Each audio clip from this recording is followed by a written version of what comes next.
Yes, sir. I know Angela. I'm really close with Angela McCrae.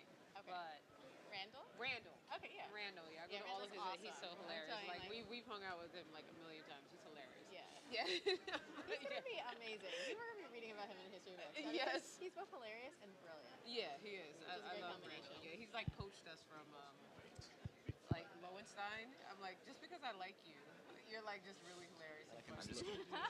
It's like that I'm looking I at love too. Randall. Yeah. So yeah, I'll stop right back. Bye. Congratulations How are on you? that awesome announcement. Oh, thank you. It's I'm really so exciting. excited for you, Jessica's the talent. I'm just grabbing a coattail, but it's really excited for both of us. Hey, how are you? Chris Thomas. Okay, here we go. How are you? Our MC is going to lead us off here. Right. Do you have any videos? Hi, everyone. Hello. Hello. So, talent is a hot commodity in the mobility sector, and no one knows that better than our next panelists. Let's listen into a discussion about how this demand for talent is being met in new ways. Please welcome Mitch Auto Executive Director Glenn Stevens to kick off the conversation. Thank you. Thank you. Thank you. Good afternoon. Well, first of all, I'm going to tell you right now, we're going to be interactive with the audience. So we're going to get a little introductions out of the way and a little bit of background, but this is an audience participation. Jessica, I'll expect a question from you or a comment. So here's what we're going to do first. We're going to go right down the line.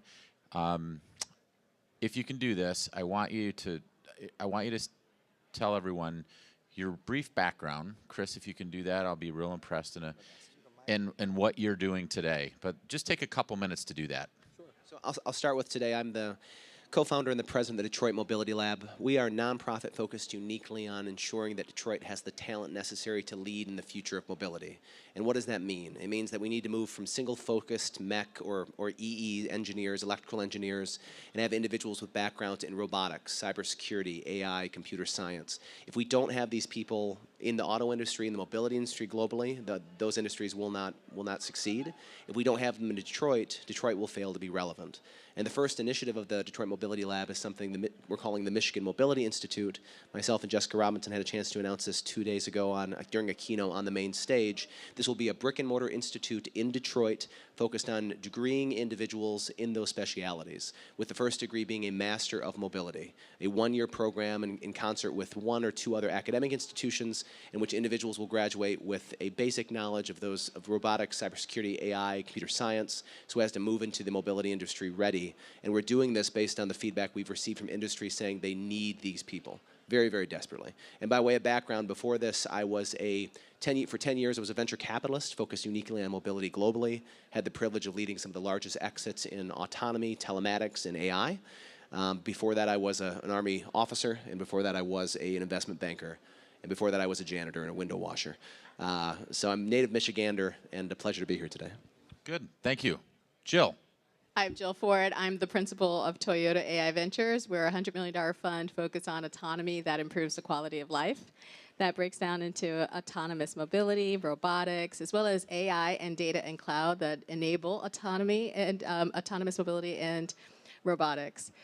I used to be the head of innovation and entrepreneurship for the city of Detroit, and so it's always a joy to come back to Detroit and connect with old friends like everybody here on this panel. I am especially excited about what we're going to be talking about today because as an investor, I recognize that one of the most important things for our startups to be able to grow is having the right talent. Oh, hold on. Where are you from originally? I'm originally from New Jersey. Okay. Yes. And where did you go to school? So you want all the schools? No. Where'd you undergrad and graduate? Okay, I went to public high school, New Brunswick High School, which I'm very proud of, and then I went to Harvard for computer science, and then did my MBA at Wharton. Okay, so we got Yale, Harvard. Okay. I'm a proud Michigan State grad. Michigan State Just and to Yale. be clear. Right here. Just to be clear. Thanks, David.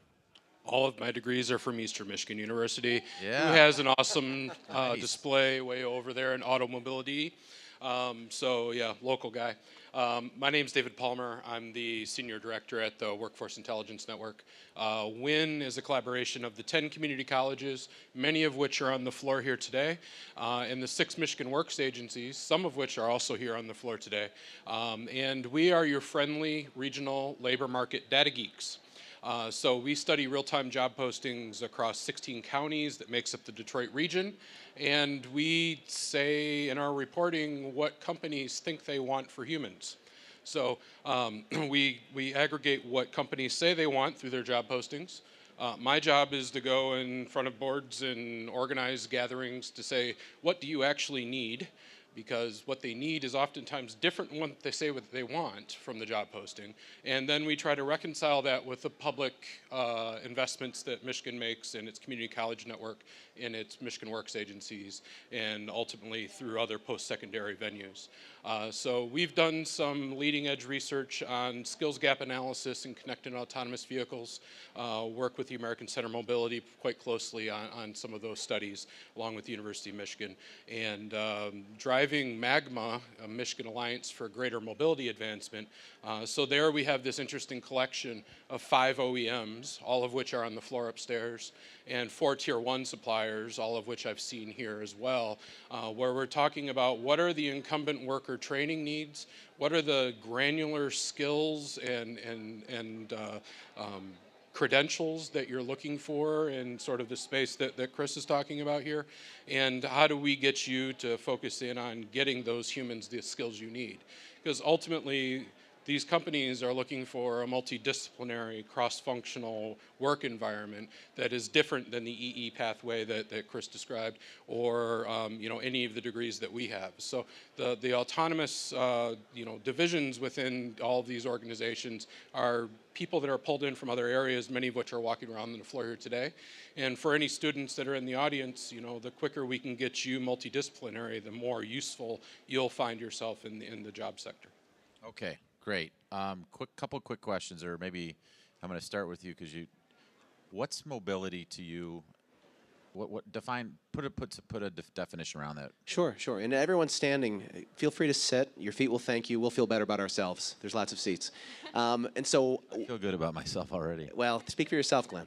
And so for me, and this is actually a great question, because what is mobility? I think sometimes if you talk to our friends here in Detroit, in Dearborn, and Auburn Hills, it'll be very auto-centric. And that is a mobility, but it's a part of mobility. When you talk to people on the coast, especially in technology centers, you're talking most about service provisioning, the TNCs, the Uber, Lyfts, and those like companies around the world. And that is mobility, but it's a part of mobility. So the way that I define mobility as next generation mobility is the movement of goods, people, and the provisioning of services. So over the course of my 10 years as an investor, I had the chance to invest in companies or entrepreneurs that were impacting road, rail, bike, air, autonomous land, air, and sea full-stack systems, as well as seminal horizontal technologies, so cybersecurity, AI, holistic robotics, that was affecting all spatial realms, and so land, air, sea, and we talk mostly terrestrial today, but as we think forward the next 10 to 20 years, we're going to be talking about how are we looking at the provisioning of goods and the mining of assets on the moon, on differentiated planets. That's a part of mobility. And when you think about the subsectors that touches, from differentiated hardware, robotics, to aerospace, it's a huge space. And it's a big, big opportunity for anyone that's looking to develop technology there. That's a pretty good one. Thanks, Chris. Thanks. I knew you could do that. Thanks. What's talent? I focus on talent as a human aspect. So what are we doing with the humans that we have? In society, just in this region, some humans have better access to education than others. So how do we reconcile the need to educate everyone so that they can have a right to a quality education moving forward? And how do we create the career pathways for those humans to work into something that they believe will be a highest and best use of their time, which hopefully is concurrent with the education and employment structures that we have. So talent is ultimately about humans. And I make that differentiation here because AI is on the rise, and at some point we're going to be making major decisions between, is this an investment in human talent, or is this a offset in partial or full AI replacement of that human talent? So that's still off into the distance quite a bit, but we can see it coming on the horizon that some industries are going to be disrupted by AI. So talent for me is, what are we focusing on for the humans, and how do we get more humans into education pathways that allow them to be productive within the systems that we have today? Okay, Jill, putting you on the spot a little bit. Do you want to add to either one of those two? Well, I just love the two topics and think It's so important to put them together and think about the fact that mobility is often a barrier to access to talent. And even as we think about the Detroit area, a place where we produce cars, there's so many people who don't have access to a full-time car or other mode of mobility, and because of that, they might have a barrier to getting to certain jobs or educational opportunities. And so that's one of the reasons why it's so important for us to make sure that we're closing the mobility gap, so that the talent that is inherent within so many of the people here has the opportunity to be accessed by so many of the different opportunities that are available. Okay. Real quick, show of hands. How many students do we have? Got a few students? One? Couple? Okay. How many educators are sitting here or work for university, community college? We got a couple. How many work for OEMs? I was just touching base with the panel. A couple OEMs. How about suppliers? A lot of suppliers here too. So we got all the different stakeholders here. We have 20 minutes, so we're going to leave some time for questions for you if you've got a question. So I'll come back to that. So on a panel yesterday, I saw you ask a question because I was on the panel. Glenn was there. But it was a great question. What are we doing wrong? I'm going to ask all three of you when it comes to, we're doing a lot of things right, but what are we doing wrong and what do we do more of to make sure that we have the right talent for the companies or organizations that want to develop here and grow here? Now, because I asked this question, I agree. It is a great question. So I think a lot of times, especially in this region, we spend time talking about what we're doing right, or we're given attaboys, and that's not a bad thing. But we should be asking ourselves at the top of the top of the stack every day, what are we doing wrong? What can we fix? What do we need to fix? And the thing that I think, if I'm going to rank order, and let's just fixate on one, I think the biggest thing that we are doing wrong right now in this region around talent for the future mobility is we're not giving it enough weight with regard to how important it's going to be, not for us to win. We talk a lot about in Detroit, how are we going to win in the future of mobility, just for us to be relevant. If we do not have the men and women that have these skills, we will cease to be relevant. So that's one big piece. And the other piece is if we know that's true, and I think any OEM or Tier 1, they will tell you this is our biggest, or one of our biggest problems, finding the people who are here or who we can get to come to Detroit to fill our backlog of people we need to hire, is having the will to acknowledge it. So the panel we were on yesterday, I titled "The Arsenal of Mobility," and it's that concept that we need to save ourselves. We need to marshal the people and materials that are going to allow us to move forward and be relevant on a forward-going basis. And so all of our corporate leaders, all of our governmental leaders, we have to come together right now to say that talent is one of, if not the biggest issue that we need to solve. And if we do that, we'll solve it. But it's a matter of will. And that's something that leaders need to now to step up, and they need to actually lead. That's what I would say. Jill. I think the talent is already here, and it's about making sure that we are removing the barriers between the talent and the opportunities. And so we talked a little bit about mobility, and in many ways, some of mobility and a lot of the other barriers are low-hanging fruit that we can actually go after and come up with simple ways that we can start to make it easier for people to get to job opportunities, get to educational opportunities. I'm really excited about the opportunity to start using ride sharing and micro-mobility and other sorts of creative approaches to mobility to make sure that we're getting the opportunity for people to get to the places so that they can get to those opportunities. David? You're pondering, or your head looks like it's like where do you start with this? One of the, I guess, a quick story. I was talking with a gentleman who's a global talent director for one of the OEMs, and he said that when I walked down the hall and asked for the description of talent and skills that are needed to do a particular position, that he'll get an answer back, and he'll say, well, don't we need them to do this? And that answer usually results in some degree of confusion. So that led to a whole discussion about sort of a checkpoint mentality within the education system. So you do this thing called high school, check, we're done. You do this thing called college, and check, you're done. And then you supposedly go into the workforce and you do stuff. Well, that has been a dying model for a long time, and the post-secondary community hasn't seemed to respond well to on-demand training. So this particular OEM said that, we got frustrated enough with the post-secondary community that we signed an agreement with an online teach it as you go set. I won't name the company, but basically you could get a 5-minute training on particular topic A, or a 20-minute training, or a 3-hour training. So as we're trying to deliver away from this checkpoint system of, yep, got my degree, done, and I'm ready to work. The digital badging environment is coming. All of this lifelong learning is needed, and the system of accreditation that we seem to have within the post-secondary community holds a certain amount of time that companies don't have to respond to their talent challenges. So how to smooth that out, I think, is where a lot of innovation is occurring, and it's creating a degree of confusion within the educational marketplace, because it's really expensive to run a post-secondary institution, and it takes a long time to get new curricula developed. How that gets responded to is typically on the workforce side of the college or the university, which is where WIN is sort of marshaling resources, I think was a term that was used a few moments ago. So how do you become more responsive in real time and break through the social networks within all of these huge companies to say that we can be responsive quickly to what you need, so long as we get an honest answer for what you actually need, and can deliver butts in seats to get that training in some sort of respectful amount of time. And one important clarification I think we need to mention here is that we have amazing talent. You guys both spoke to the fact we have amazing talent in this region. We do. I would offer we have the best engineers in the world, and we certainly have the most per capita.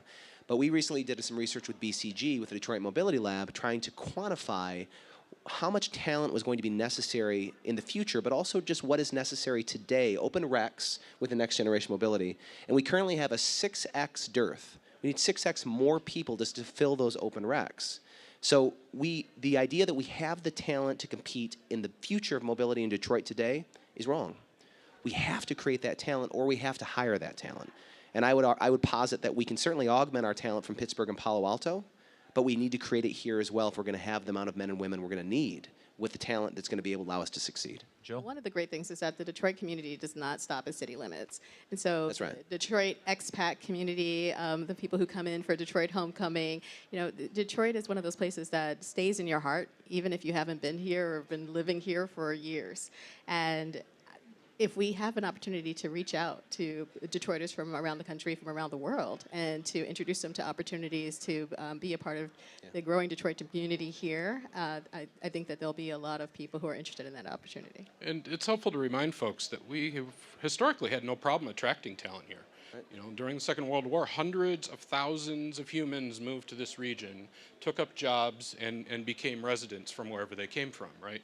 So I think everybody in this area that lives in the Metro Detroit region, think about for a second, what would it be like if you invited your people to come home? Because your people are in DC, they're in Chicago, they're in the Valley, they're in Atlanta, or wherever they're at. They were here, and they could come back if they had the right invitation. So I think the opportunities are excellent in this region, despite some of the negative press that we've heard about adjustments. There are tremendous opportunities within thousands of organizations, and we've got over 100,000 humans in this region that do work in IT occupations. You think about that and compare it to other regions around the country, it's like IT is here.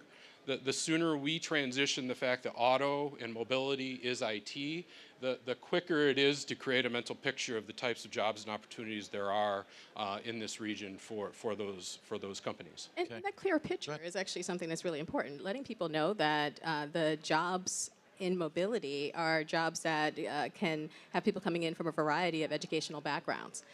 And so the more that we can let people know that there are engineering jobs, there are jobs for the people who are going to help to manufacture these autonomous vehicles and robots, and who's going to help with the repair of these. There's jobs for a wide variety of people, and as we are making that more known, we will help to attract a wider group of people who have the talent that we need to fill those jobs.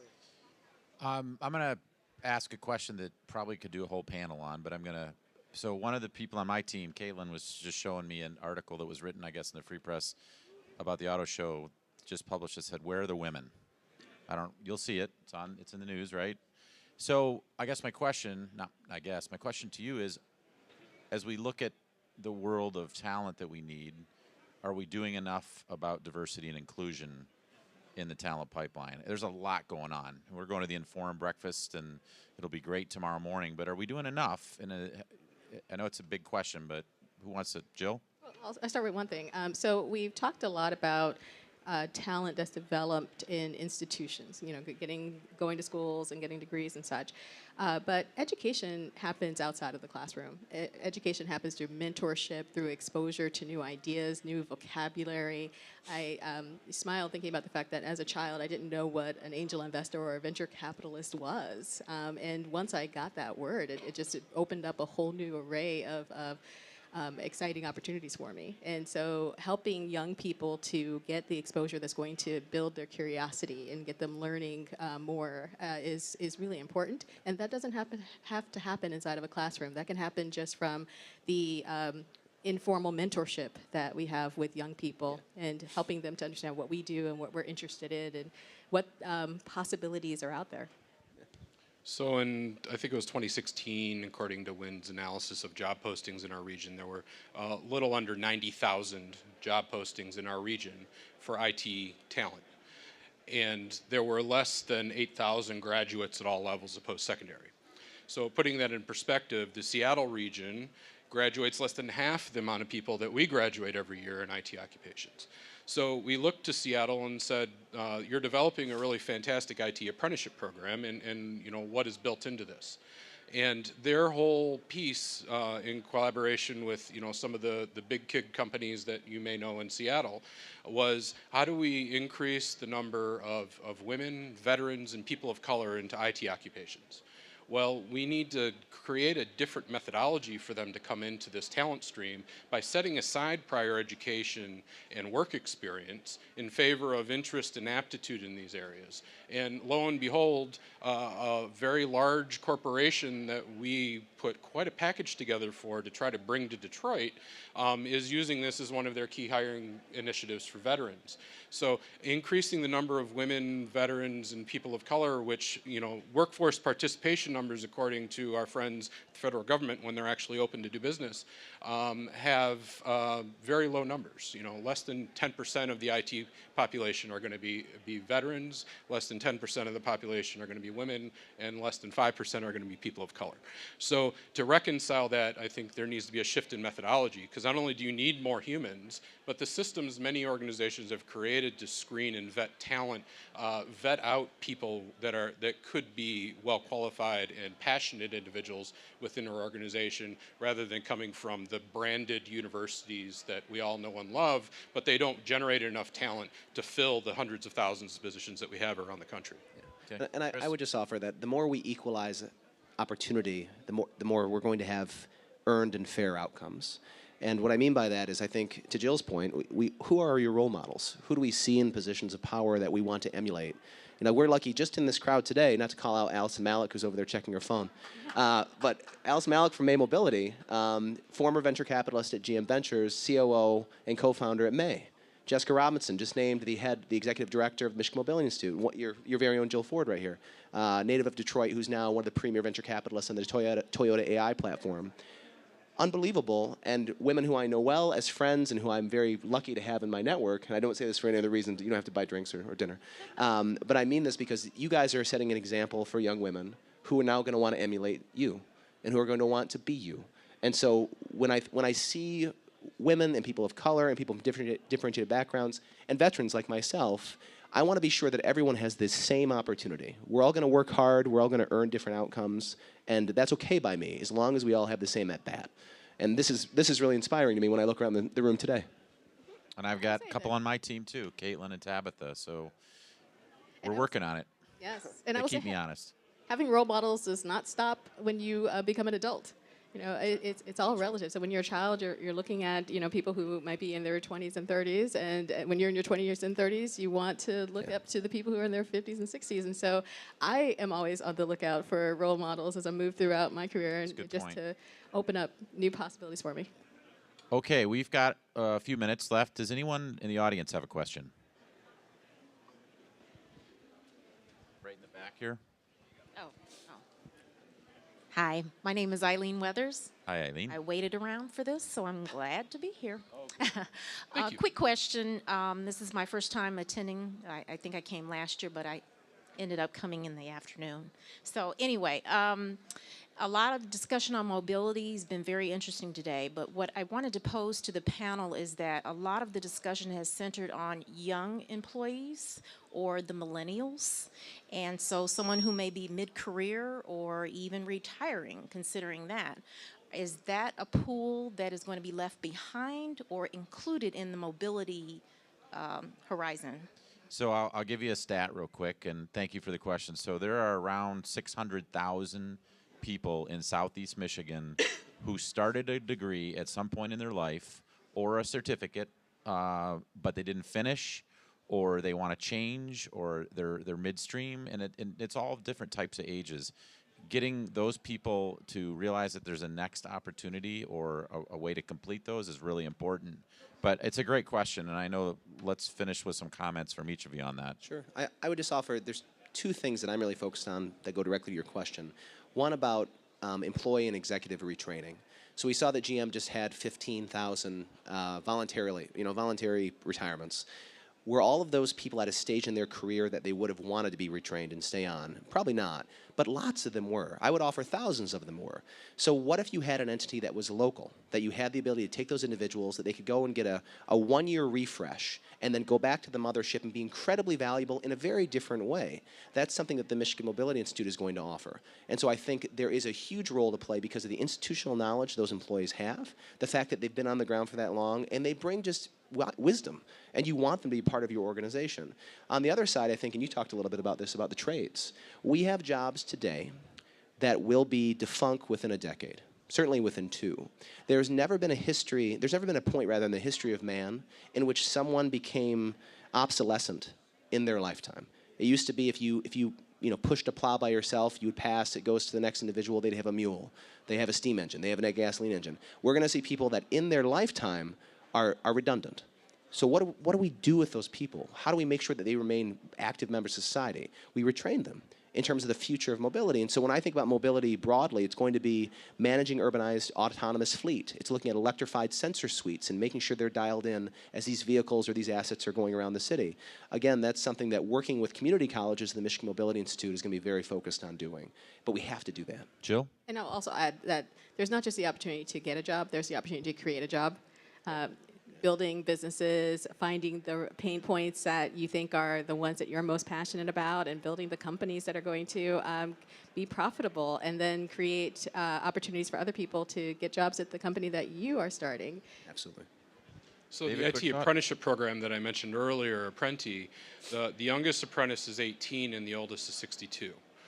So if you change the rules of engagement around employment, and look at the knowledge, skills, and abilities that someone needs rather than these artificial resume constraints that we've set for ourselves, then that helps shift the discussion a little bit.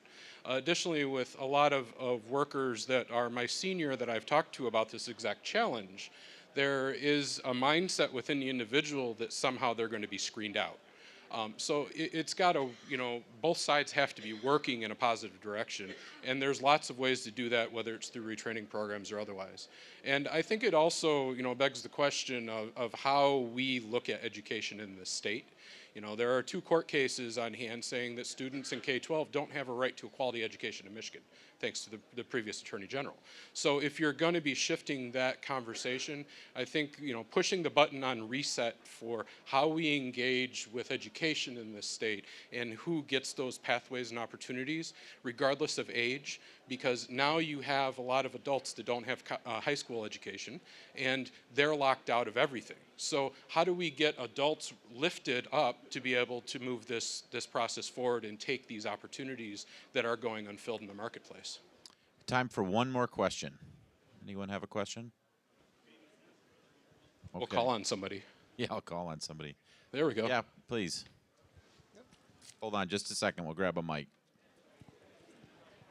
Okay, thank you. So my question is, the future trends of mobility is automation. So automation reduce a lot of employment in the short term. I know those employees can be retrained to take on more tech-focused jobs. So, but there's like a gap in terms of timing. So, what type of role you think government or other kind of nonprofit institutions can play in kind of train those people who left behind or marginalized communities, to communities who lack resources to get a new employment in the automation or tech-related jobs. So Michigan Works Agencies is your one-stop shop for that sort of immediate upskill opportunity. If there are state and federal dollars available to retrain you because you've been displaced by business that's moved overseas or otherwise, there's lots of opportunities to get folks plugged in,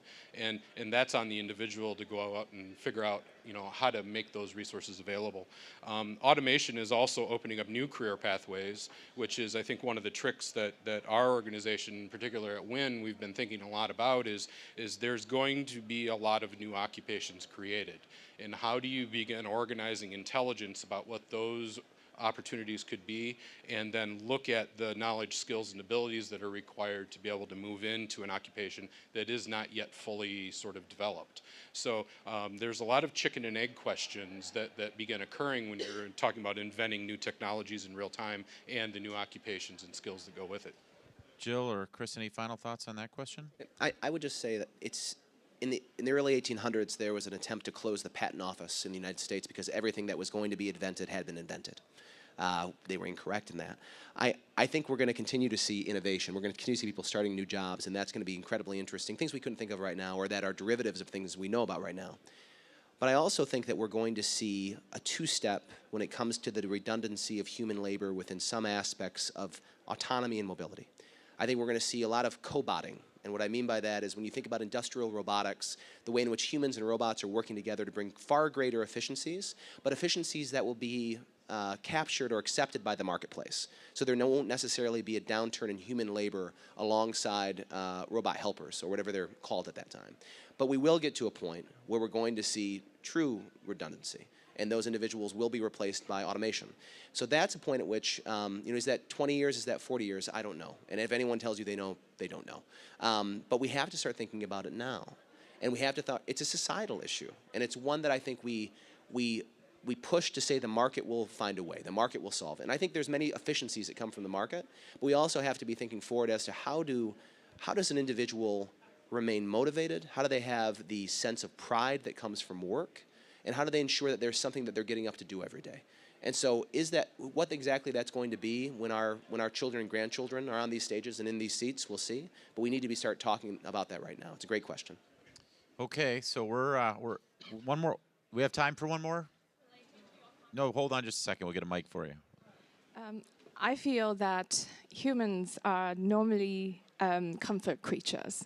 They are afraid of changes. So my question to you is that when you are trying to figure out what the gap is between the skill sets, is there any way to train people to be less fearful of change? And how do you guide the citizens of Michigan to embrace that every day? And how difficult is that? That's a great question. Chris and then Jill, you get the final thoughts. And I appreciate the question. I would very quickly just say, I think it depends on what stage in life we're at as to how much of a comfort creature we are. I know that when I was 18, I knew everything in the world. It was my smartest point in life, and every year since I've become more doubting and more less intelligent than I was at 18, because you're so full of just yourself, to be honest. If we can capture the energy of our youth, and not many of us on this room, but of our actual youth, of the men and women in this country and around the state that are getting going in their career, and make sure that they understand that entrepreneurship is a pleasure. Failure is not a badge of failure, but a badge of courage. If we can make sure that culture is one we encourage amongst our children in our schools, I think that's going to go a big way in terms of changing how people think of what they should be doing every day. But comfort, it shouldn't be a driver. It should be hopefully an outcome. Jill, final thoughts. Fear won't affect your life. How you react to fear will affect your life. And I think there's the opportunity for all of us to embrace that at every stage. Please join me in thanking the panel. Great discussion. Appreciate it, everybody. Thanks. Have a great evening.